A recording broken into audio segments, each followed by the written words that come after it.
Acción. ¿Listo? Podemos empezar, José Luis. Muy bien.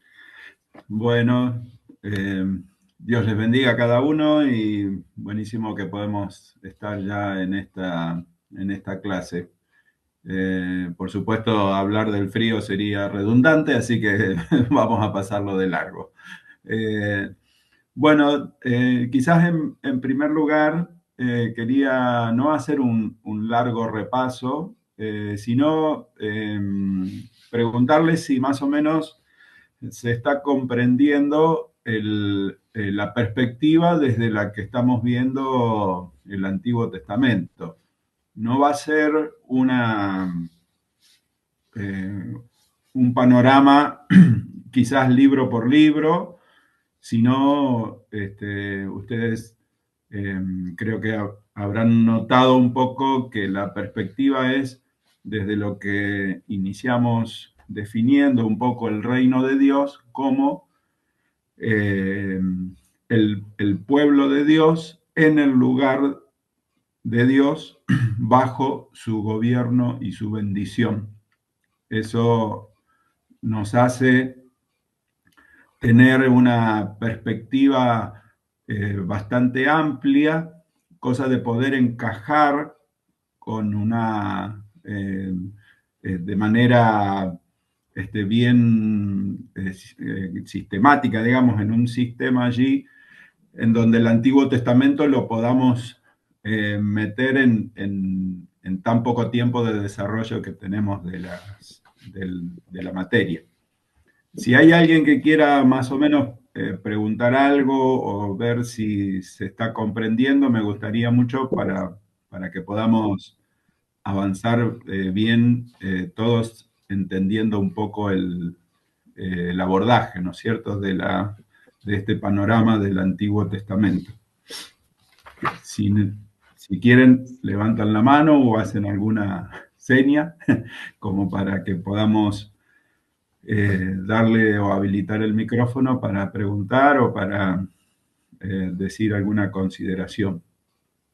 Si todo está entendido, vamos más que bien.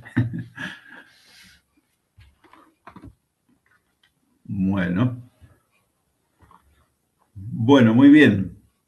Seguimos entonces. A modo de repaso también de lo anterior, estamos viendo que el reino de Dios tiene un patrón, un modelo que está detallado o descrito en Génesis en la creación, en donde Dios establece, o mejor dicho, Dios crea ese lugar llamado el Jardín del Edén, pone allí a su pueblo, representado en este caso por Adán y Eva, bajo su bendición y su gobierno. Entonces, allí el desarrollo de toda la relación entre Dios, Adán y Eva, es el patrón, es el modelo, es el estado ideal, si le queremos llamar de una manera, en donde Dios tiene una relación estrecha y cercana con su criatura, y entendiendo al ser humano a imagen y semejanza de Dios, ambos, tanto Adán como Eva, en esa unidad reflejan y muestran la imagen de Dios, y ese patrón es el que denominamos el patrón del reino, el modelo del reino, y que en esta clase vamos a ver que, bueno, sufre una, un momento muy grave, o es el tiempo de la narración del Génesis, en el capítulo 3 de Génesis, de lo que denominamos la caída. El autor que estamos considerando titula, digamos, a esta parte de todo el panorama global, lo titula El reino perdido. Es decir, ese patrón se corrompe, se desfigura por el pecado. Entonces, el reino que Dios estableció se pierde.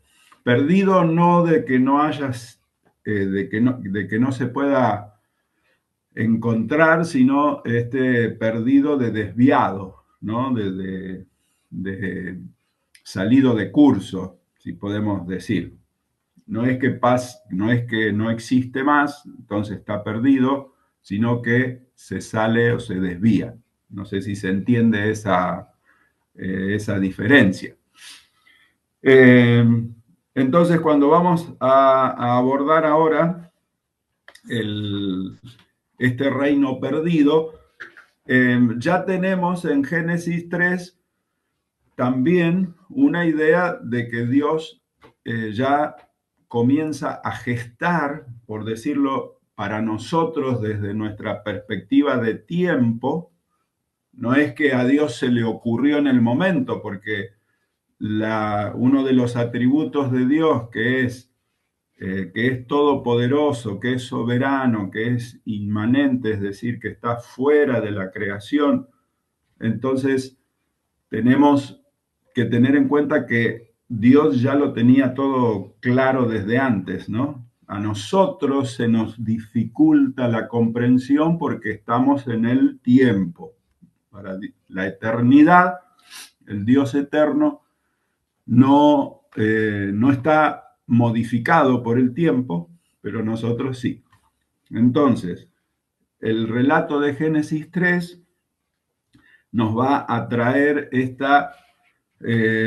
y nos va a poner en escena dentro del tiempo del ser humano lo que denominamos la caída.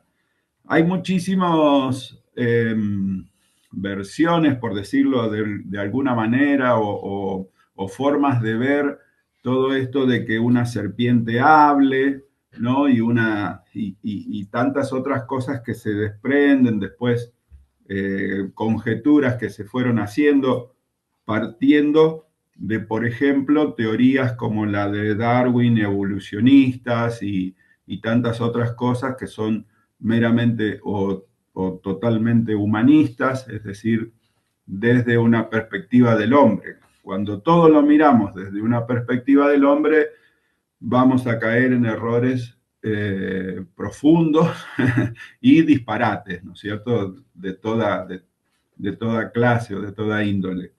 Entonces, siempre todas estas cosas hay que mirarlas desde el relato bíblico, desde la perspectiva que Dios le dio, que es la que va a ser siempre la correcta. Entonces, si llegamos a poner el foco, a darle importancia a las conjeturas desde el punto de vista humanista, siempre vamos a caer en algunas herejías o disparates, como quieran llamarle. Entonces, también nosotros tenemos que tener en cuenta, si bien estamos con el foco en el Antiguo Testamento, el Nuevo Testamento nos interpreta el Antiguo, nos da luz y claridad y nos corre muchas barreras. Entonces, identificar, por ejemplo, a este personaje que en Génesis 3 hace su irrupción como la serpiente, el Nuevo Testamento nos dice que es Satanás. Lo podemos verificar o referenciar a eso en Apocalipsis 12, versículo 9, o Apocalipsis 20, versículo 2. Entonces, esa intervención de Satanás, si bien tampoco tenemos claridad cuándo surge o de dónde surge, hay también muchas posturas en esto, si Satanás como un ser creado, la caída de Satanás en realidad fue antes de la creación del universo y de la vida terrestre. Los pasajes en algunos profetas, algunos los aceptan, otros no los aceptan, pero nosotros, bueno, no nos vamos a meter en todo eso. Estamos dando por cierto que Satanás es una persona espiritual, y lo definimos como un poder espiritual personal que lidera la maldad y se opone a Dios. Si quieres, se los digo un poquito más lento para poder anotarlo. Si no, después lo podemos transcribir de alguna manera. Satanás, entonces, es un poder espiritual personal. Tengan en cuenta las tres palabras porque personal tenemos digamos, la misma identidad en cierta manera por ser un ser espiritual, tal como también entendemos la esencia de Dios, ¿no es cierto?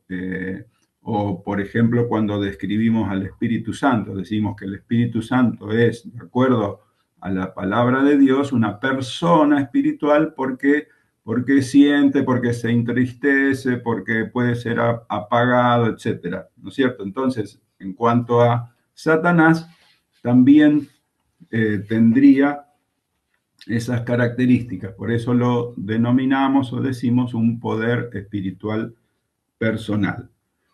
¿Qué es lo que hace Satanás? Lidera, es el líder, es el mandamás de todas las fuerzas de maldad opuestas a Dios. Una salvedad que podemos hacer en esto es tener en cuenta que no somos como cristianos evangélicos o no sé si hasta bautistas, pero no somos o no adherimos a la teoría de la dualidad, que el bien y el mal son dos poderes iguales, Dios y Satanás. No hay igualdad, no están en el mismo plano. Primeramente porque Satanás entendemos que es un ser creado y segundo porque la Biblia nos dice que Dios es todopoderoso, es eterno, es trascendente, bueno, todas las cualidades, omnipotente, omnisciente, todos los atributos de Dios, los cuales no están en Satanás. Satanás no puede estar en dos lados al mismo tiempo. Dios sí. Entonces, por eso es que no creemos en esta teoría de que Dios y Satanás son dos fuerzas iguales que se oponen, sino que digamos, el ejercicio o la actividad satánica siempre va a estar gobernada y bajo la permisividad y autoridad de Dios. ¿Se entiende todos estos planteos? Por cualquier cosa me cortan y podemos tratar de desarrollar un poquito más. Entonces, también lo otro que sabemos sobre Satanás es que se rebeló contra Dios, pero de allí, entonces, si bien no conocemos el origen a ciencia cierta de Satanás, pero sí sabemos que existe y que tiene una actividad y que ha desarrollado una actividad en la creación de Dios. Entonces, estando parados en Génesis 3, quizás el aspecto más importante que tenemos que tener en cuenta acá, teniendo en cuenta esta forma que estamos abordando todo el tema del Antiguo Testamento, aquí en Génesis 3 asumimos lo que se denomina la caída en pecado del ser humano como creación de Dios y que eso afecta y tiene implicancias, por supuesto, en la vida propia de Adán y Eva y como consecuencia en toda la humanidad. Entonces, La caída la conocemos también como un acto de rebeldía, o de sublevación ante la autoridad de Dios. El apóstol Pablo, allí cuando, por ejemplo, en Romanos 5, del 12 al 19, hace una comparación, si se puede llamar de esa manera, de Adán y Jesús, ¿no?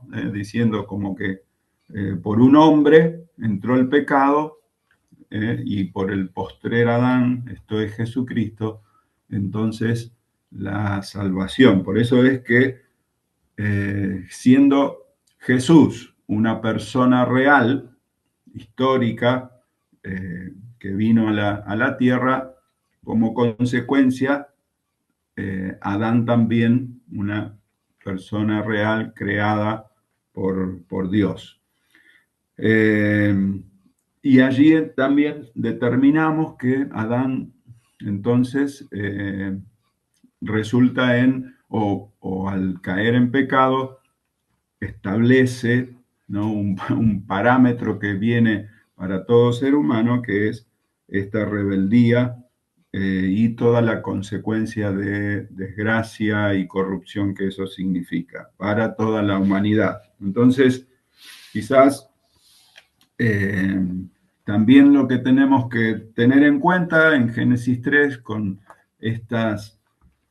Eh, eh, hay simbolismos, ¿no?, en Génesis 3 que nos hacen también poder ahondar en algunos temas importantes. Eso se puede quizás estudiar o ver un poco de otra manera, o personalmente cada uno, los símbolos, digamos, que están en todo el Génesis o en estos 3 capítulos, para de allí formular, ¿no?, todo lo que significa la salvación del ser humano. Entonces, Dios ejerce, Dios domina, Dios gobierna el jardín por medio de su palabra, y Satanás dirige su ataque directamente a la palabra de Dios, es decir, la cuestiona y también la distorsiona. ¿eh? Eh, una referencia paralela lo podemos ver en la tentación de Jesús, que le dijo, en las formas en que lo tentó, le dijo, no, no está escrito tal cosa. Jesús refutó con la misma palabra. En Génesis capítulo 3, todo lo que Satanás propuso estaba distorsionando la palabra de Dios, que es autoridad, o que debería ser la autoridad para el ser humano. Así que le hace, incluso en esa distorsión, hace parecer como que la palabra no fue clara, que la palabra no tenía importancia como Dios la había declarado. Fíjense que la pregunta que le hace a Eva dice, ¿es verdad que Dios dijo de tal o cual forma? Entonces, poniendo la duda y haciendo y cuestionando la autoridad de Dios. Eva responde diciendo, Dios dijo tal y cual cosa, ¿no? Cómo debería ser, pero Satanás insiste y, cuestionando la palabra de Dios, hace que la táctica haya funcionado, funcionó con Eva y funcionó en definitiva también con Adán, porque si bien la orden se la dio Dios a Adán, él, por ser en su función de administrador, también es tan responsable como Eva en la caída y en la desobediencia. Entonces, bueno, viene lo que relata allí Génesis 3, que la mujer vio, codició y comió, y luego le dio a su esposo, quien hizo exactamente lo mismo. Allí dejando sentado este terrible acto de desobediencia y de rebeldía. Ahora, el problema más profundo no es una cuestión de saber qué es lo bueno y lo malo, sino tener la capacidad o creer tener la capacidad de decidir qué es bueno y qué es malo. Porque esa capacidad es de Dios, no del ser humano. Entonces, allí se mostró la verdadera cuestión del pecado. Es decir, no es que esté mal saber qué es el bien y el mal, sino decidir qué es bueno y qué es malo es lo que hizo que el hombre verdaderamente se rebelara contra Dios. El pecado es querer tener esa capacidad de la decisión de qué es lo bueno y lo malo. Entonces, al querer tener esa capacidad, también entonces quería tener el ser humano la capacidad de establecer las normas o las reglas y quería definir cuáles son los límites. No sé si se entiende esta parte.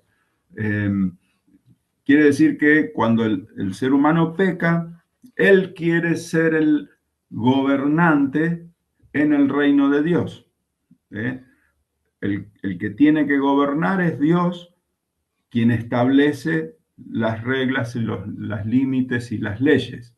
Al rebelarse el ser humano quiere tomar la autoridad que solo le pertenece a Dios. En definitiva, quiere ser como Dios cuando en realidad es criatura, es creación. Esta es una usurpación, por decirlo de una manera, de la autoridad que tiene Dios y querer establecer su propia independencia, y esa es la naturaleza más profunda del pecado, ¿no? Esa es la esencia del pecado, querer ser como Dios. Esto lo expresa el apóstol Pablo también en Romanos 9, cuando dice desde el versículo 20, mas antes, oh hombre, ¿quién eres tú para que alterques con Dios? ¿Dirá el vaso de barro al que lo formó, ¿para qué me has hecho así? ¿O no tiene potestad el alfarero sobre el barro para hacer de la misma masa un vaso para honra y otro para deshonra? Es decir, el barro no puede decirle al alfarero por qué me hiciste cazuela, por qué me hiciste florero. Es potestad de quien forma, ¿no es cierto? Entonces, en la rebelión, el ser humano justamente quiso resistir a Dios, diciéndole a Dios cuáles eran las cosas como hubiera tenido que hacerlo. Y eso se repite, por supuesto, hasta el día de hoy, y lo vemos en toda la Biblia, como el hombre siempre quiso ser el gobernador de su propia vida y gobernador de la vida. Vamos a ver un poquito tres temas, no sé cómo estamos en tiempo, ¿sí? Eh, Ahí, tenemos 10 minutos, así que bueno, tenemos un buen tiempo. bárbaro. Entonces, ¿qué consecuencias tuvo esta rebelión? Como tema central hubo una ruptura, es decir, como común denominador, en tres áreas o en tres aspectos. Primeramente, en la relación entre el hombre y la mujer. Allí desapareció la confianza y la intimidad, vino la acusación de uno al otro, no se aceptaron las responsabilidades que cada uno tenía, no se aceptó la responsabilidad de las acciones, tampoco eh, quedó allí en evidencia, por decir una manera, que aquello que Dios había establecido antes de todo o en el mismo acto de la creación del hombre y la mujer, cuando dijo, dejarán pues el hombre a su padre y a su madre, se unirá a su mujer y serán una sola carne, eso era el ideal de Dios de esa unidad que se denomina matrimonio, que se denomina esposo y esposa, ¿no? Eso se resquebrajó, se rompió, hubo esta ruptura, entonces ya el hombre no va a ejercer el liderazgo de manera amorosa y de manera abnegada, y la mujer no se sujetará de manera voluntaria al liderazgo del marido, cosa que, por supuesto, ya nosotros con gran parte de la película vista y entender que Jesucristo su, eh, en su función, por decirlo, de Salvador, es quien nos da el ejemplo, tal como dice Pablo después en Efesios, así que cada esposo ame a su esposa, así como Cristo amó a la iglesia, y la esposa esté sujeta, así como la iglesia está sujeta a Cristo. Entonces, aún esta unidad tan básica, como decimos, de la sociedad, el matrimonio y la familia, que se vieron rotas, resquebrajadas allí con la caída, en Cristo se restablece, se restaura y y se vuelve al diseño pensado por Dios. Luego la otra ruptura tiene que ver con la relación entre el ser humano, hombre y mujer, el ser humano con la creación.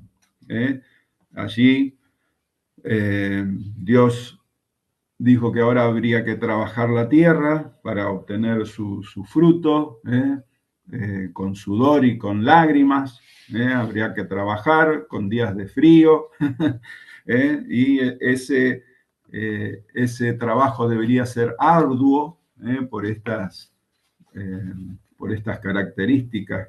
Con el sudor de la frente obtendrás los recursos, pero incluso por esta rebeldía, ahora el ámbito se convierte también en un enemigo. Vas a trabajar, pero vas a cosechar cardos y espinos. Es decir, tal fue la implicancia de, ahí Esteban pone, gracias Adán, tal fue la implicancia de la rebelión, que la misma creación, ¿no? Nos es contraria, cuando antes el trabajo y la labranza de la tierra no era gravoso para Adán, evidentemente, y del fruto de la tierra se alimentaba. Y en tercer lugar, la ruptura o la consecuencia de la rebelión, la ruptura con la relación o con respecto a la relación entre el ser humano y Dios. Entonces, tres ámbitos. Ruptura de relación entre hombre y mujer, ruptura de la relación con respecto a la creación y ruptura de la relación entre el ser humano y Dios. Pero la justicia de Dios se tuvo que manifestar y se manifestó allí en en el mismo huerto del Edén. Al rebelarse el ser humano contra Dios, el ser humano se aparta de Dios y Dios se aparta del ser humano. Dios sale a buscarlo y le dice, ¿dónde estás tú? Entendiendo también desde esto que Dios siempre toma la iniciativa, a pesar de la rebelión y de la ruptura, Dios toma la iniciativa de buscarnos. Y eso es también una muestra ya de lo que significó luego que Dios se hiciera hombre y que viniera. Entonces, la respuesta a la búsqueda de Dios, el ser humano se esconde y dice, tuve miedo porque sé que estoy desnudo y entendió, ¿no?, que estaba rota la relación. Pero la justicia de Dios se hace presente, es echado el ser humano del Edén, pero también se manifiesta ya desde ese mismo momento y entendemos allí que en Génesis 3:15 ya la gracia de Dios se hace presente. 3 minutitos. Entonces, para culminar esta parte, eh, aunque el ser humano en esta rebeldía manifiesta, ¿no?, esta rebeldía, Dios sale en su búsqueda y Dios provee para su desnudez, ya en esos animales que tuvo que sacrificar para sacar sus pieles. Entendemos también un cierto simbolismo con lo que sería Jesús para cubrir nuestra maldad, cubrir nuestro pecado. Y entendemos allí cuando en 3:15 de Génesis dice que el hijo de la mujer aplastará la cabeza de la serpiente, aunque el hijo será herido en la pantorrilla o calcañar, dando a entender que mediante como último zarpazo, poder decir, ¿no?, de la serpiente, eh, herirá al hijo con la muerte, ¿no?, la muerte de Jesús, sin, por supuesto, dejar y descartar que Cristo resucitaría por el poder de Dios y se completaría nuestra libertad, ¿no?, en todo esto. Muy bien, para que no se nos corte, entonces podemos cerrar aquí y seguimos luego como para ver si ampliamos todo lo que Génesis nos está diciendo. ¿Está bien? Bien, entonces vamos a ir saliendo. Queda un minuto igual para que esto se corte, pero bien que hagamos acá un cortecito. Y entramos en la segunda, ¿sí? Bueno, Perfecto. nos encontramos entonces ahora en breve.